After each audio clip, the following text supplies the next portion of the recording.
Talvez você possa apresentar ao público um resumo do que exatamente a Rússia acabou de conquistar militarmente com o míssil Burevestnik e o torpedo subaquático Poseidon. Há também o Kinzhal, do início do ano, o submarino nuclear Khabarovsk e, se não me engano, o Sarmat. É um submarino nuclear construído para lançar Poseidons, mas o grande destaque são os próprios Poseidons.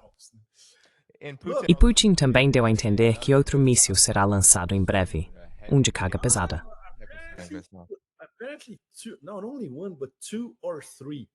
Aparentemente não apenas um, mas 2 ou 3 nos próximos meses e até 2026. É algo ininterrupto. Bem, veja, talvez possamos dizer, não sou um especialista em energia nuclear, é claro, mas provavelmente poderíamos afirmar com um bom grau de certeza que o elemento mais revolucionário dessas últimas descobertas são os reatores nucleares miniaturizados. E de fato, o próprio Putin disse isso. Podemos usar esses reatores nucleares miniaturizados até mesmo para a exploração espacial. Portanto, há muitas possibilidades de uso desses reatores nucleares miniaturizados, e eles não são exclusivamente militares. Isso é um avanço enorme, realmente significativo. Sim, haverá um novo Sarmat em breve, provavelmente no próximo ano. E é impressionante, porque o Burevestnik é ainda mais poderoso que o Sarmat. Eles estão elevando o nível o tempo todo.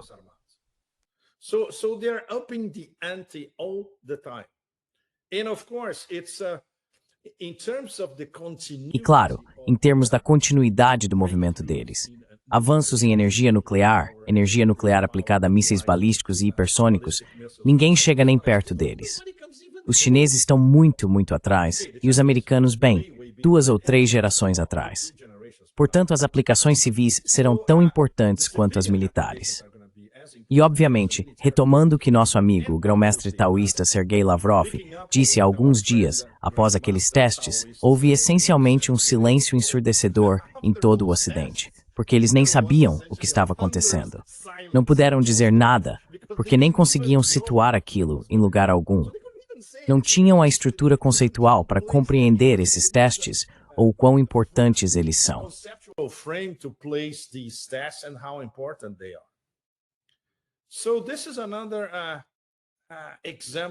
Então, este é outro exemplo dos russos simplesmente continuando a fazer as coisas do jeito deles, sem se gabar, sem ostentar. Quando eles testam algo, é porque aquilo já está pronto. Eles já testaram zilhões de vezes antes. E então, quando fazem um teste prático, é só, certo, esta arma está pronta para entrar em operação. E ela entra em operação. E agora eles já estão produzindo Oreshniks, produção em série de Oreshniks, que foram testados apenas alguns meses atrás. É uma mentalidade e um processo completamente diferentes em comparação com o americano, que basicamente se resume a se gabar. Temos o maior exército da história das galáxias, e por aí vai. Bem, ok, mostrem os seus hipersônicos. Funcionam? Vocês os têm? Funcionam? Pois é.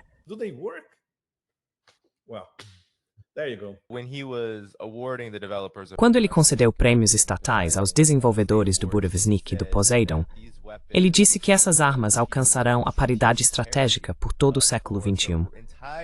Fale sobre o que isso significa para você, Pepe. Que tipo de mensagem isso transmite?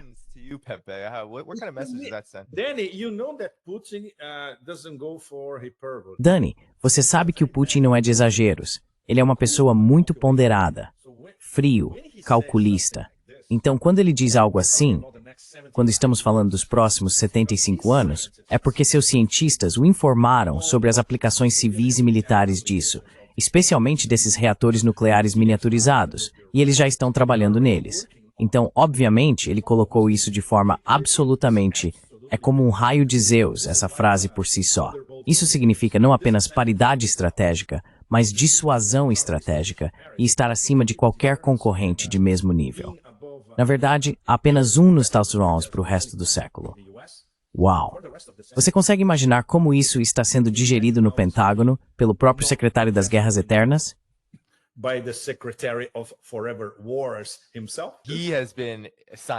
Ele tem estado em silêncio, assim como a OTAN, Sr. Hegseth.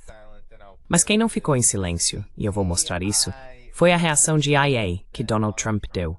O momento não é absolutamente coincidência. É uma resposta ao que a Rússia acabou de apresentar. Aqui vamos nós. Os Estados Unidos da América têm mais armas nucleares do que qualquer outro país. Isso foi alcançado por meio de uma atualização e renovação completa das armas existentes durante meu primeiro mandato, quando reconstruí as Forças Armadas. Por causa do enorme poder destrutivo delas, eu detestei fazer isso, tendo a ver com armas nucleares. Mas realmente não tive escolha. A Rússia vem em segundo lugar e a China está bem atrás, mas estaremos em pé de igualdade dentro de 5 anos. Por causa dos programas de testes de outros países, instruí o Departamento de Guerra a começar a testar nossas armas nucleares em condições de igualdade. Esse processo começará imediatamente. Quero dizer, as crianças chamariam isso de lixo de IA.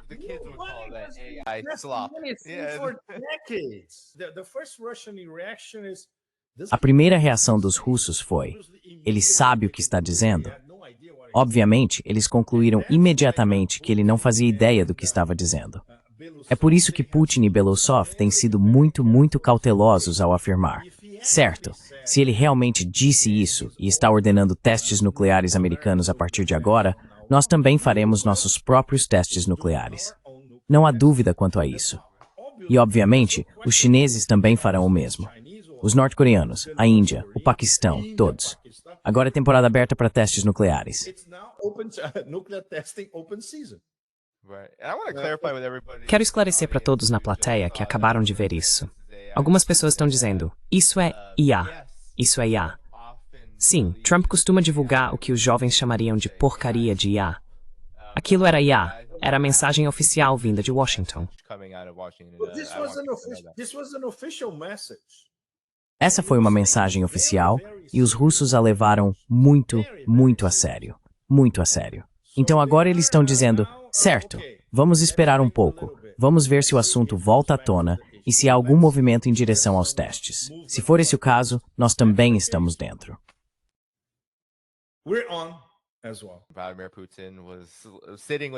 Vladimir Putin estava reunido com o Conselho de Defesa logo após aquele anúncio, dizendo tomaremos medidas iguais e recíprocas em relação a isso. Já ouvimos Sergei Lavrov. Ouvimos, digamos entre aspas, o Kremlin, ou o governo russo, dizer que não é contra o comércio de armas, o fornecimento de armas a países amigos.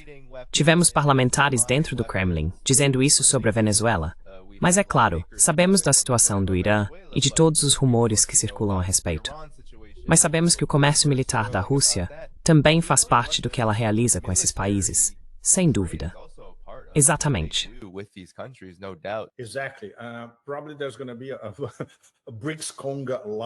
Provavelmente haverá uma fila de países do BRICS chegando a Moscou. Certo, queremos uma loja, queremos isso. Isso pode acontecer, com certeza. E claro, supondo que os russos tenham capacidade de produção suficiente para entregar e cumprir todos esses possíveis contratos, a Índia será um dos principais clientes. Não há dúvida disso. Mas indo além, digamos, de uma fila de nações do BRICS interessadas no poder de fogo e no know-how russos, ainda precisamos voltar ao essencial dessa guerra híbrida em andamento contra a Rússia, contra o Sul global como um todo, contra algumas nações do BRICS, e contra possíveis futuros membros do BRICS, como a Venezuela, ou parceiros do BRICS, no caso da Nigéria.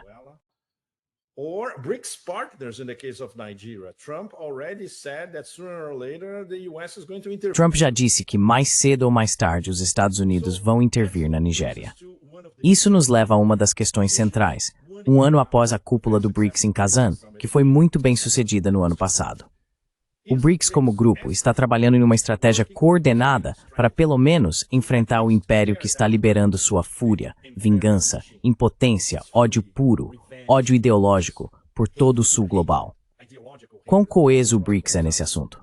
Não sabemos. Não sabemos, e há muitos sinais de que essa coesão ainda não existe. Trata-se de uma questão geopolítica. This is a geopolitical issue. It's a military geopolitical issue.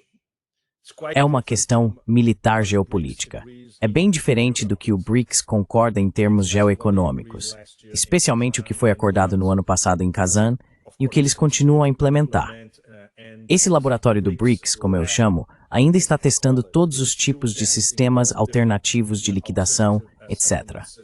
Estarei em Moscou em alguns dias e terei uma atualização direta sobre para onde isso está indo. Minha primeira grande reunião, assim que eu chegar a Moscou, será muito melhor. No frontier geopolítica point muito mais complicado. It's much more complicated. And of course, inside BRICS we have players that are E claro, dentro do BRICS temos participantes que são bem duvidosos, é uma forma branda de descrevê-los. Estou falando, por exemplo, dos Emirados Árabes Unidos, que aliás no Sudão estão em confronto com outro membro do BRICS, o Egito. Eles estão em lados opostos no Sudão.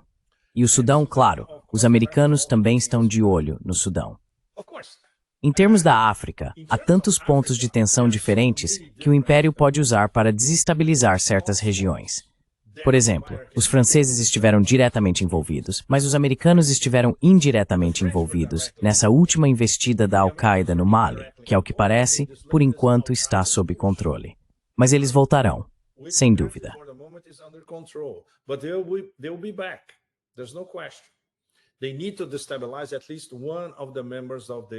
Eles precisam desestabilizar pelo menos um dos membros da Aliança dos Estados do Sahel. A Nigéria, é claro, um produtor de energia e membro do BRICS, aliado ao BRICS. A guerra, nunca devemos esquecer, a guerra híbrida em diferentes níveis, é o império contra todo o BRICS, incluindo seus parceiros. É por isso que é tão perigosa. Mas até agora não vimos, e eu não ouvi de pessoas próximas a autoridades do BRICS em várias nações, que eles estejam realmente se reunindo para discutir isso entre si em detalhes.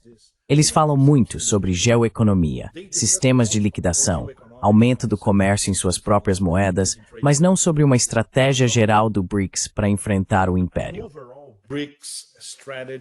To counteract the empire. And this is something that they have. Isso é algo que eles já deveriam ter começado a dizer ontem.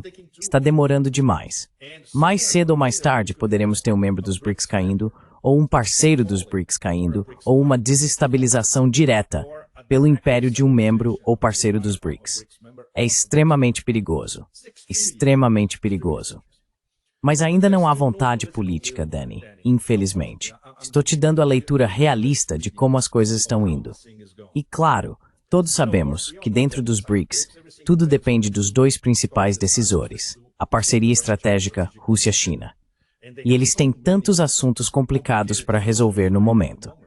Então desculpe decepcionar um pouco com tudo isso, mas essa é a leitura realista, sabe?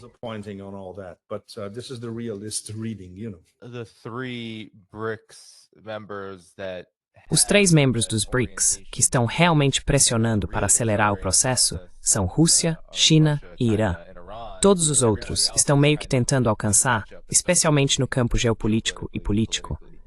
Então, tudo depende deles, especialmente da Rússia e da China, que estão em uma posição muito mais favorável do que o Irã, que está cercado por víboras da ordem imperialista.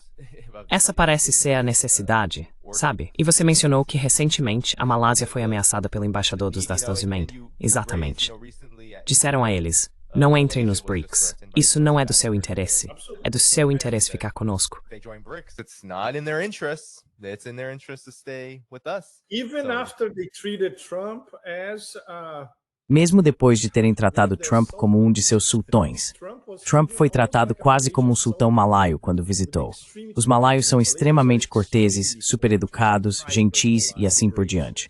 Mas isso ainda não foi suficiente. Eles sabiam com quem estavam lidando. Estavam tentando, pelo menos, apaziguar o rei da selva, o que conseguiram, mas talvez apenas por alguns dias. Não foi o bastante. E aqui na Tailândia também, os americanos, você sabe, estão construindo uma das maiores enxadas ou consulados do mundo aqui em Chiang Mai, no norte da Tailândia.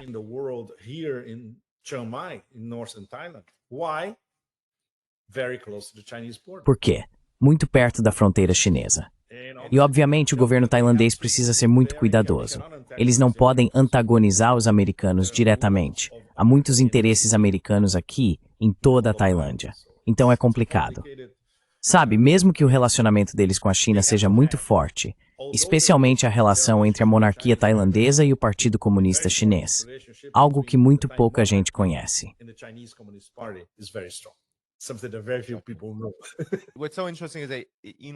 O mais interessante é que Anwar Ibrahim, da Malásia, ele esteve muito ativo na cúpula do BRICS. Quero dizer, ele falava sobre Bandung e o espírito do anticolonialismo. E então, quando Trump chegou, parecia o oposto de tudo isso.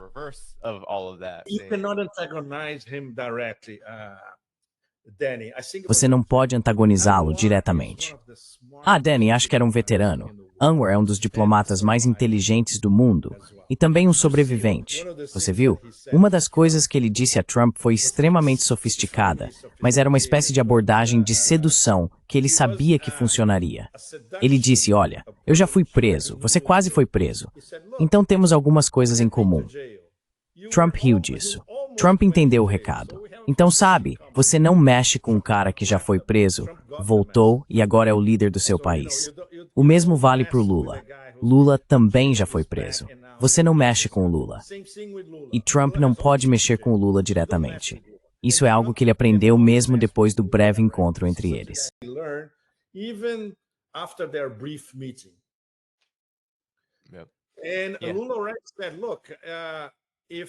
E Lula disse, olha, se essas tarifas continuarem, eu mesmo vou te ligar e dizer, tudo bem, tivemos uma reunião, começamos talvez a chegar a um entendimento e você não fez nada em relação às tarifas. Então veja, na esfera dos BRICS, você tem líderes com estatura e autoridade suficientes, quase globais no caso de Lula, com um apelo realmente global, e Anwar, com um apelo quase global, que podem conversar com Trump cara a cara. E eles não têm medo, não se intimidam.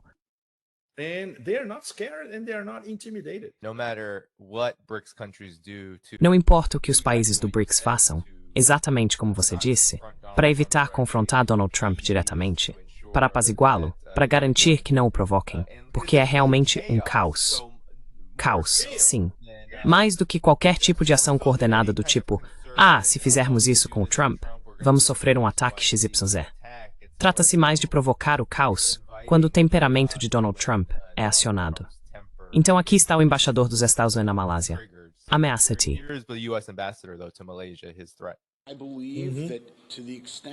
Acredito que na medida em que o BRICS possa, em certas circunstâncias, oferecer benefícios econômicos limitados para a Malásia, faz sentido que a Malásia o considere.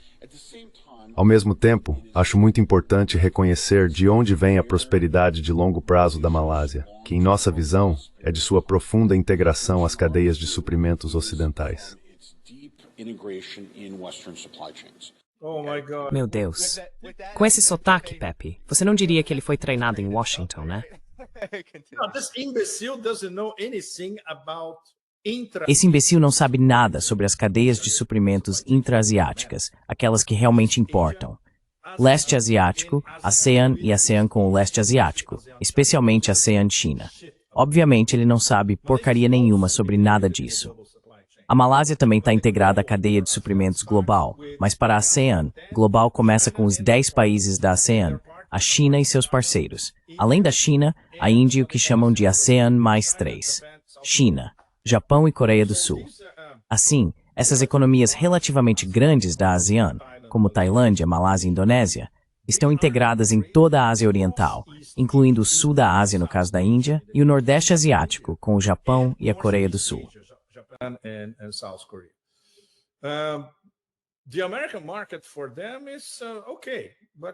O mercado americano para eles está bem, mas não é absolutamente essencial. De forma alguma. De forma alguma. Para os países menores é mais complicado, porque eles exportam, por exemplo, têxteis. Eles exportam muito para Myanmar, Camboja e Laos, por exemplo. E não é por acaso que as principais tarifas de Trump sobre a ASEAN foram sobre esses 3. São os menores, os mais fracos. Trump não ousou impor tarifas de 40% sobre a Malásia ou a China ou a Tailândia, mas as impôs sobre os 3 menores, Myanmar, Laos e Camboja. Mas o que realmente importa em termos de cadeias de suprimentos está espalhado por toda esta região.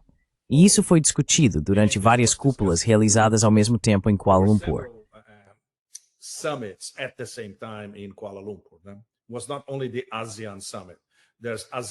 Não foi apenas a cúpula da ASEAN. a ASEAN, ASEAN mais 3, ASEAN China, ASEAN com os outros membros e a RCEP, que inclui Austrália e Nova Zelândia. Então tivemos, provavelmente 5 cúpulas em Kuala Lumpur. E todas discutiam a integração das cadeias de suprimentos, agora ameaçadas pelas tarifas americanas sobre o leste asiático. Eu diria a parte oriental da Eurásia, que já é imensa. E se as tarifas continuarem sem problema, porque eles simplesmente continuarão fazendo mais comércio entre si. Por toda esta região, Nordeste Asiático, Sudeste Asiático, Sul da Ásia, até mesmo a Ásia Central, você escolhe. E claro, com a China, que é o principal parceiro comercial de todos eles. Which is the number one trade partner of all of them.